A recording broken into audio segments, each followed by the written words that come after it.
Sejam todos muito bem-vindos aqui no canal Criador Pro.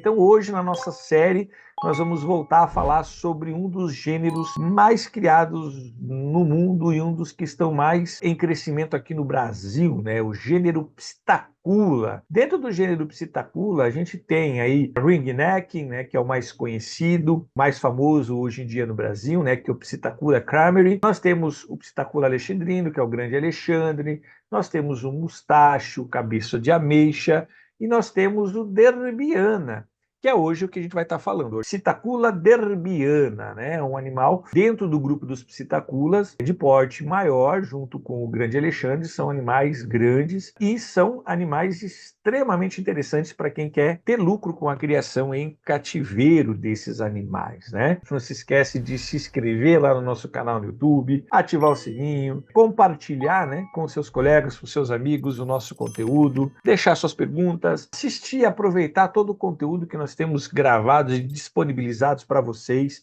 Nós temos lá no YouTube mais de 460 vídeos, nós temos aí quase 560 horas de vídeos, com muito conteúdo, falando sobre criação, reprodução, manejo, trazendo espécies, trazendo projetos, falando sobre licenciamento, sobre responsabilidade técnica, trazendo o melhor conteúdo para quem quer realmente virar um criador profissional. As informações reais e tentar fazer com que os criadores aprendam e se transformem realmente em criadores profissionais dentro da nossa área de criação, né, dentro da nossa atividade, que você consiga ter resultados, né? Onde a gente vai apresentar um pouquinho sobre a história, vai falar um pouquinho sobre a espécie, vai falar um pouquinho sobre reprodução e vai falar um pouquinho sobre a criação em cativeiro. Vamos trazer aqui alguns números, vamos trazer algumas características muito interessantes. Aqui eu vou estar fazendo uma apresentação em slides para todo mundo poder estar assistindo, beleza? Deixa eu compartilhar aqui a minha tela. Então hoje nós vamos falar sobre esse animal aqui lindo, maravilhoso,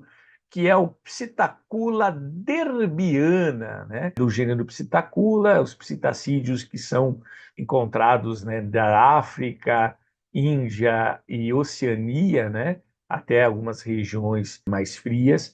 Então a gente vai falar um pouquinho sobre esse grupo, né, que é primo do nosso ringneck, né, e do grande Alexandre, do cabeça de ameixa e também do mustache. Então vamos lá. Então aqui nós temos característica, né, desse grupo aqui. Uma das características mais importantes é o dimorfismo sexual.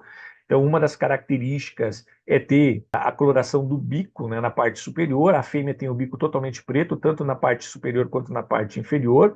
Ela tem uma cor um pouquinho mais apagada, enquanto o macho tem as cores mais vívidas e tem essa parte superior do bico, quando adulto, em laranja, bem vivo, né, com a ponta do bico amarelada. E uma das características importantes é essas manchas pretas que saem da narina e vão até os olhos, e essa mancha preta abaixo, acompanhando o bico, né?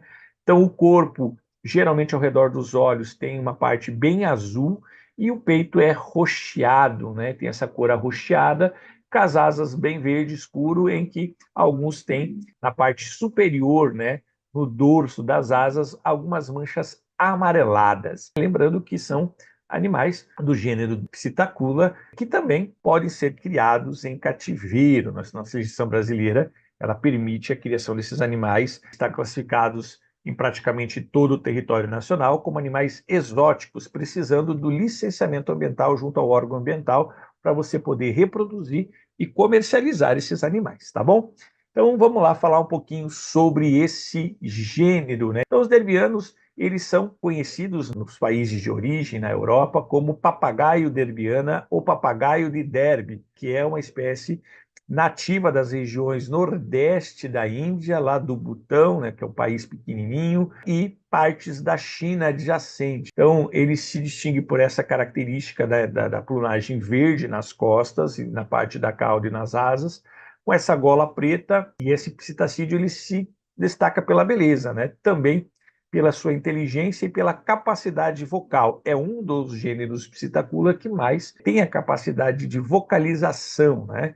Então, ele habita florestas subtropicais e temperadas, aonde procuram, né, sempre florestas densas, com grandes folhagens, para eles poderem ter um abrigo e também conseguirem seu alimento, né, que é baseado em frutas, nozes e sementes. Geralmente, na natureza, eles são muito sociáveis, eles adoram viver em grupos fora da época de reprodução, grupos sociais, podendo ser encontrado em grandes bandos de 40, 50, 60 animais, tá? Então, eles têm uma dinâmica social bem complexa, que é a vocalização, né, e a interação muito importante para esse grupo. Tá? Claro que na época de reprodução eles acabam se isolando, né, e acabam tendo a questão da reprodução como um cuidado maior, defendem o ninho e defendem pequenos territórios. Então adoram viver em grandes florestas, florestas de grande altitude, podendo chegar, né, até 2.000 metros de altitude. Eles são, como a gente falou, né, podendo chegar até as regiões, partes do Tibete, com altitudes maiores, adoram, né, e suportam muito bem os frios. Aqui no mapa lateral a gente tem aqui a distribuição, né? Então nós temos o Butão, a China e a Índia, parte da Índia, eles vivem nessas regiões aqui. Então a gente tem essa característica muito importante, né? Então eles adoram, eles têm a questão da migração de regiões para regiões, conforme a temperatura muda e conforme o clima muda, buscando sempre as melhores fontes de alimento. Lembrando que a sua reprodução ela se dá sempre nos períodos mais quentes, nas regiões mais quentes, sempre geralmente no final do ano aqui no hemisfério sul, né? Começa em agosto e vai até janeiro. No hemisfério norte, isso é invertido, né? Já que o verão no hemisfério norte ele ocorre de janeiro a julho, né? É um período contrário, né? A gente tem o inverno muito forte nesse período ali. Então a gente tem que tomar uma série de cuidados, porque cada região tem essas mudanças climáticas, e aqui no Brasil ele vai se adaptar muito bem em todas as regiões, já que o nosso frio nas regiões sul, apesar de nós termos frios bastante grande, ele se adapta muito bem a essas regiões. Como é que ocorre a reprodução, né? Então o ciclo reprodutivo é muito parecido com todos os do gênero Psittacula, né? Eles formam casais, esses casais eles geralmente são monogâmicos, eles ficam juntos por um grande período. Na natureza, claro que quando um morre ou acaba acontecendo algum tipo, eles acabam substituindo por outro. Eles escolhem sempre regiões altas, árvores altas, porque facilita, né? É uma das características dos psitacídeos escolher ninhos em regiões mais elevadas, geralmente de 20 a 30 metros de altura, em oco de árvores, aonde eles procuram fazer a sua nidificação. Nesse caso, a fêmea é responsável pelo choco, que dura entre 22 a 28 dias. Ela vai fazer uma postura entre 2 a 4 ovos, podendo até ter, no caso aqui na criação em cativeiro, ter uma segunda postura, né? Podendo gerar aí até 8 a 10 filhotes por temporada, né? Então, lembrando que a fêmea ela fica responsável pelo choco e o macho fica responsável por proteção do ninho e a alimentação da fêmea durante esse período, né? Lembrando que a alimentação ela sempre vai ser repassada através da regurgitação do macho para a fêmea e do macho para filhotes, da fêmea para filhotes, sempre com alimentos menores e depois aumentando o tamanho dos alimentos, né? Elas são regurgitadas durante o período de desenvolvimento. Os filhotes na natureza ficam com os pais num período de 60 a 80 dias antes de deixarem o ninho e ficam com os pais durante 6 meses antes de haver o desmame, que é a separação, podendo os filhotes ficarem próximos, formando os grandes grupos familiares e os grandes bandos fora da época de reprodução. Lembrando que esses animais eles têm um período para serem sexualmente ativos, né? Que é muito parecido com todo o gênero Psittacula, que vai de 2 a 3 anos para tanto o macho quanto a fêmea chegarem à idade adulta, chegarem à coloração adulta e aí sim formarem os casais para a reprodução. Então isso, na natureza, é muito comum formarem, né, esses casais a partir do segundo, do terceiro ano, os animais mais jovens. E depois que formam esses casais, geralmente a gente vê os bandos, os casais sempre voando juntos nos bandos e sempre um próximo ao outro, tratando esses animais. Em cativeiro, a gente tem que tentar reproduzir esse tipo de comportamento também reprodutivo. Então, na reprodução, né, eles formam os casais, tem o dimorfismo sexual, que a gente consegue diferenciar pelo bico. A caixa do ninho de madeira em cativeiro, ela tem que ter aí em torno de 60 a 70 centímetros por 24, por 30. é uma caixa profunda, colocada no local mais alto do recinto reprodutivo para que haja a reprodução. Uma coisa muito importante, né? Eles são alimentação muito parecida com todos os psitacídeos do gênero Psittacula, né? Então, na natureza quanto em cativeiro, a gente tem que ter sempre visando o melhor bem-estar desses animais e a melhor adaptação ao recinto. Então, isso vai facilitar a saúde, vai facilitar a alimentação e, consequentemente, a reprodução e adaptação desses animais. A gente tem que tomar muito cuidado. Lembrando que o periquito derbiana, ele é um animal recente, né? Ele demorou muito tempo para se espalhar, diferente dos seus outros primos, né, do gênero Psittacula. Ele demorou um tempo a mais, ele começou a sair do norte da Índia e da China em meados dos anos 80, e daí ele migrou para a Europa e depois migrou para os Estados Unidos, e aí chegou ao Brasil, né, meados dos anos 90, os primeiros casais, e depois, agora, né, depois dos anos 2000, com esse grande aumento pela procura e pela importação, a gente começou a ter mais casais aqui no Brasil. Então, a gente tem um problema muito grande, a questão da importação. Então, o pessoal que conseguiu fazer a importação desses animais tem matrizes muito boas. O restante, a gente tem a questão da consanguinidade, né? A gente tem, hoje, muitos derbianos no Brasil são resultado dessas primeiras importações, desses grupos bem restritos de material genético que veio de fora, importado. Então a gente tem que tomar muito cuidado com isso. Então, na questão da alimentação, o cardápio ele inclui sementes, frutas, nozes, brotos, flores, na época de reprodução e ocasionalmente pequenos insetos, larvas, besouros, né? E é muito importante em que eles tenham um estímulo ambiental, que eles tenham que se movimentar para conseguir o alimento. Então, a gente tem a questão desses animais serem forrageadores, né, que a gente diz. Eles buscam alimento desde o solo, em árvores, se penduram, né, vão atrás, adoram pequenas flores e frutos, né? Então, em cativeiro, a gente tem que tentar replicar ao máximo isso. Então, a gente precisa que esses animais eles tenham recintos maiores e a gente tem que ter o famoso enriquecimento ambiental.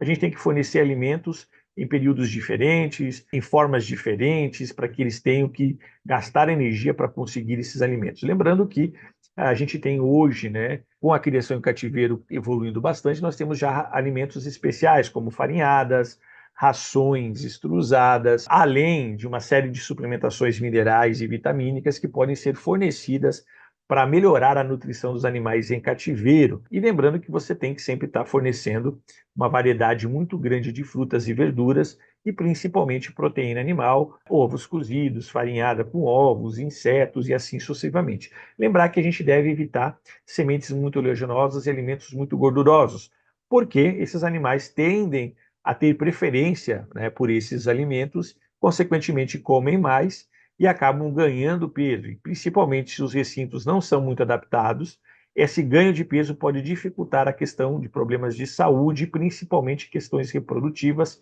e problemas cardíacos, aumento de pressão e até a morte súbita desses animais devido à má alimentação.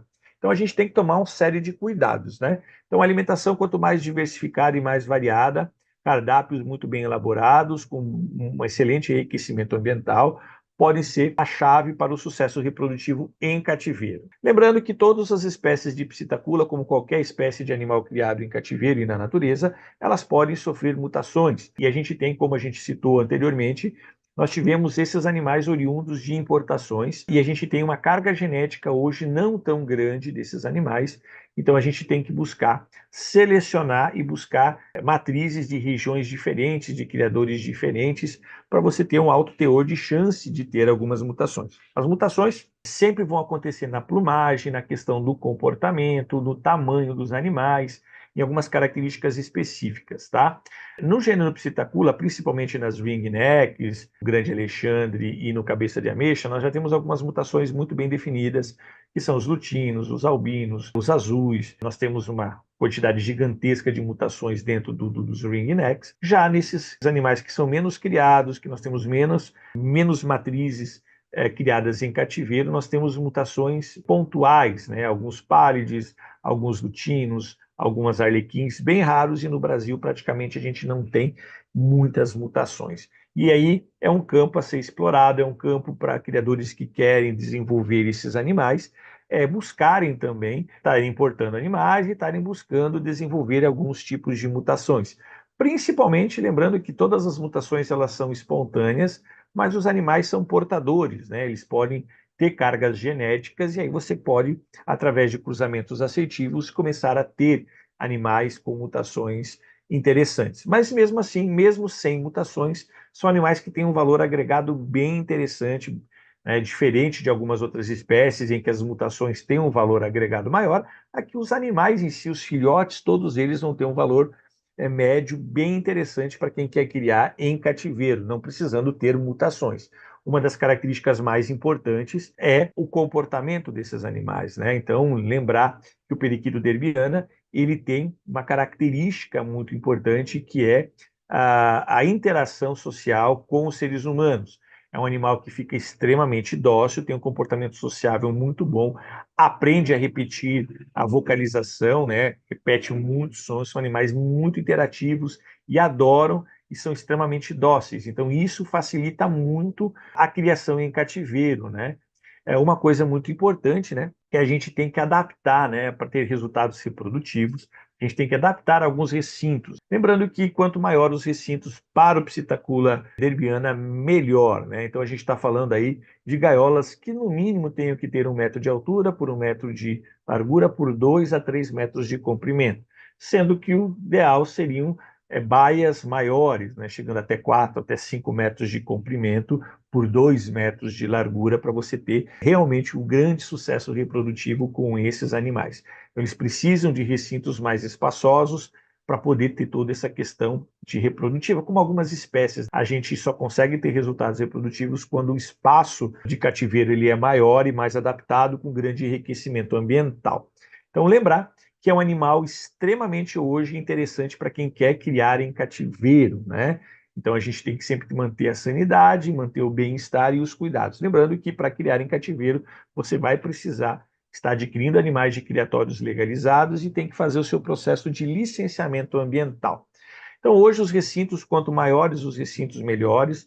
Lembrando que esses animais eles podem viver em colônias com outras espécies, são bem sociáveis. Claro que sempre você tem que fazer a questão do acompanhamento dos casais, para não haver brigas e nem haver perda dos animais. E na época de reprodução, é sempre bom separar os animais nos seus recintos, né? Ou você ter grandes recintos reprodutivos com um número menor de casais, que não vai acontecer a disputa nem a briga por território.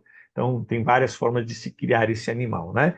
Então, as instalações têm que ser bem grandes para ter o voo. E a caixa ela vai variar, né? Naquele tamanho que a gente falou, entre 60 e 70 de altura por 30, né, 25 ou 30 de largura, tá? Qual que é a viabilidade econômica desses animais, né? Para quem se interessou pelo Psittacula, tem que pesquisar, tem que ir atrás.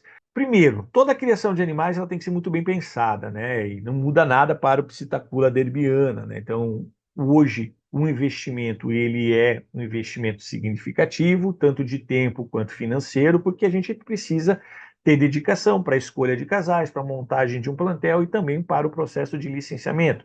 Você tem que criar as infraestruturas adequadas, né? E você tem que achar reprodutores de alta qualidade. Lembrando que animais reprodutores têm um valor agregado maior porque eles começam a reproduzir a partir do 3º ano. Filhotes têm um valor um pouco menor, mas você vai demorar um pouco mais para ter resultados, né? Então você tem que ter os gastos com instalações, licenciamento, responsável técnico, alimentação, equipamentos, né? Toda a parte de sanidade desses animais. Então você tem que fazer como um empreendimento comercial, fazer toda uma viabilidade econômica, fazer o estudo de caso, né? A gente recomenda para quem quer criar o derbiano, para ter resultados significativos, entre 5 a 10 casais, né? Então, hoje os custos podem variar de acordo com as espécies, com as mutações, com o porte, com a carga genética, com a qualidade dos animais, com a qualidade dos recintos, com o tamanho das instalações. Vai variar de acordo com o bolso de cada um. Hoje nós temos muita gente investindo na criação de animais em cativeiro e do gênero Psittacula é um dos mais procurados no Brasil, né? Principalmente as ringnecks, né? Alguns grande Alexandre, cabeça de ameixa, mustache e o derbiano são animais que estão cada vez mais sendo procurados. Então você tem que ter toda uma questão de infraestrutura. Então hoje o investimento básico para 10 casais, numa média, né? Hoje cada animal ele está sendo vendido entre 5 a 10 mil reais, a média é entre 7 e 8 mil reais cada animal. Então você vai ter que considerar a infraestrutura, que é a construção das instalações, dos recintos, o processo de licenciamento, a compra de equipamentos e a compra de casais. Então você vai ter um investimento entre 100 e 150 mil reais para montar aí 10 casais, de 7 a 10 casais desses animais. Lembrando que é um lucro potencial, né? Os filhotes são muito bem valorizados, aí o valor de mercado é entre 5 e 10 mil, sem a gente falar de mutações. A gente está falando apenas dos filhotes, né? A média hoje é de 8 a 9 mil, 10 mil. A maioria dos filhotes estão sendo vendidos nessa faixa, quem tem vende nessa faixa. A gente tem uma média de 2 até 4 filhotes por postura, lembrando que ele geralmente faz 2 posturas por ano, que no Brasil é muito comum a gente conseguir fazer 2, podendo chegar a 6 até 8 filhotes por temporada. Então a gente vai ter uma média aí, se você tiver 10 casais, no mínimo 20 filhotes, no máximo aí 80 filhotes, sendo vendidos aí entre na faixa de 7 a 8 mil reais. Então a receita anual vai variar entre 100 e 600 mil reais para 10 casais. A renda desses animais. Claro que a questão operacional vai de todo o seu cuidado. Então, às vezes, o investimento correto nessa espécie, você sempre vai ter um valor agregado muito bem, né? Porque são animais fascinantes e as pessoas buscam esses animais com uma certa facilidade e cada vez mais tem procura por esses animais. Então, hoje, o mercado atual desse grupo ele é fantástico. Então, a análise tem que levar em consideração. Muita gente está optando por ter uma diversidade de animais, de espécies criadas em cativeiro, né? Não ficar apenas numa única espécie. Então, a gente sempre traz aqui algumas espécies interessantes. E o periquito derbiana, né? Derbianos são animais muito importantes. Lembrar que a gente tem sempre essa sazonalidade de mercado, tem espécies que têm mais procura numa época, tem espécies que diminuem em outra, mas a criação em cativeiro, ela demanda muita dedicação, o crescimento está cada vez maior, porque a busca, né, principalmente por animais sociáveis, animais pet, que interagem, que têm um comportamento integrante cada vez maior, e as pessoas estão cada vez mais buscando animais pet diferenciados, né?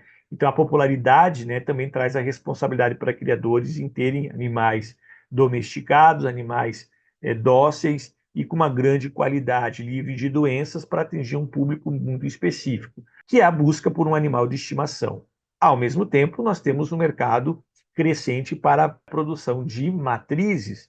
Muita gente está buscando comprar casais e filhotes de derbiano para montar casais para criar comercialmente, né, para ter lucro com esses animais. Então a gente tem que tomar muito cuidado, porque hoje precisa de um licenciamento ambiental, a gente tem que tomar cuidado muito com a disseminação de doenças.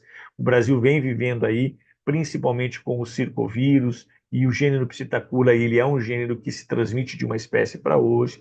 Lembrar então que o mercado ele muda principalmente em busca de mutações, animais dóceis, de comportamento. Ele é um animal que chega aí a 48 a 50 centímetros, é um animal grande, é um animal que interage muito. Quanto maior a genética e a diversidade, melhor vai ser. Então, lembrar que toda a comercialização ela depende de regras, né? Então, hoje o mercado da criação em cativeiro de psitacídeos, passariniformes, répteis e outros animais, ela está muito grande, ela está fantástica, mas é uma necessidade de a gente botar os pés no chão, escolher sabidamente, fazer o investimento correto, não ser exclusivamente de uma única espécie, buscar variedades, buscar mutações, lembrando que a gente tem que ver como o mercado reage, como é que estão os valores para a gente poder intensificar. O mundo inteiro tem esse viés de reprodução. E o Brasil, ele não deixa